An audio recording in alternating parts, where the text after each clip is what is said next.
Nous sommes ici en Europe, nous sommes entre... Bon, c'est l'hiver ici chez nous, il fait froid.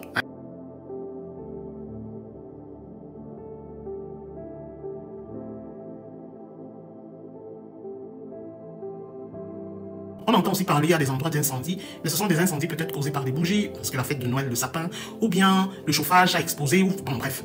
Ce sont des... On ne peut pas parler de catastrophes ici, ce sont des... Oui, des petits drames, on va appeler ça comme ça. Ce sont des drames qui peuvent arriver, hein, souvent à Bunzumal. Mais aux États-Unis, là, on parle de catastrophes naturelles.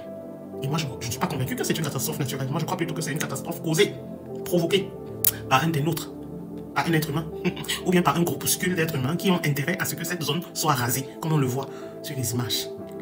Mais alors, si ça profite à quelqu'un, il faut encore se demander, mais pourquoi ça devrait profiter à quelqu'un?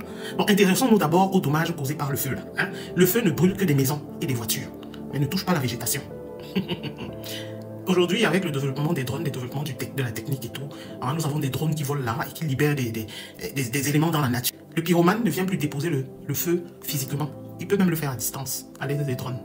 Oui, oui, oui. Depuis un certain temps, les gens se plaignent aussi de voir dans l'espace des formes bizarres qui ne comprennent pas et tout.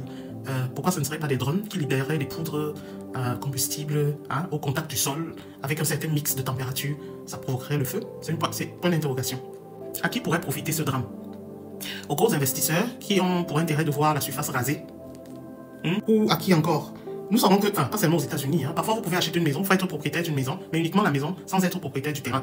Et si, étant propriétaire, vous n'avez pas souscrit à une compagnie d'assurance pour des cas comme ça, vous avez perdu la maison. Vous pouvez être locataire et tout, vous payez un loyer, bon, de toute façon vous avez perdu, de toute façon c'est plus à vous. On se concentrait ici sur les propriétaires de maison. Alors si c'était ta maison, ben, tu as perdu parce que c'est pas ton terrain. Et si tu avais et la maison et le terrain, il te faudra encore fournir des efforts supplémentaires que tu n'avais même pas prévus si tu n'es pas assuré pour reconstruire peut-être une nouvelle maison. Ou bien si tu es assuré, l'assurance et tout le tralala, peut-être que tu obtiendrais quelque chose. Mais à qui profite le crime?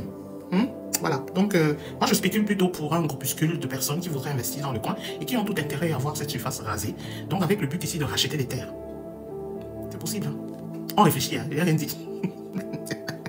Donc voilà certains éléments qui me poussent à dire que c'est une catastrophe certes, mais elle n'est pas naturelle. De toute façon, j'ai vu, hein, la zone brûlée est vraiment délimitée. On peut même tracer une ligne droite. Et l'autre côté, là, c'est encore intact. Il y a les maisons encore qui n'ont pas été touchées.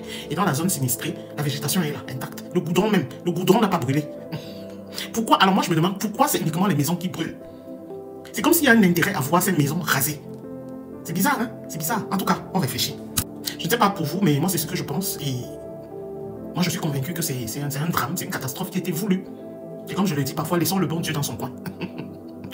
Voilà, réfléchissez pour vous-même et tirez votre propre conclusion. Mais moi, pour moi, les choses sont claires. Voilà.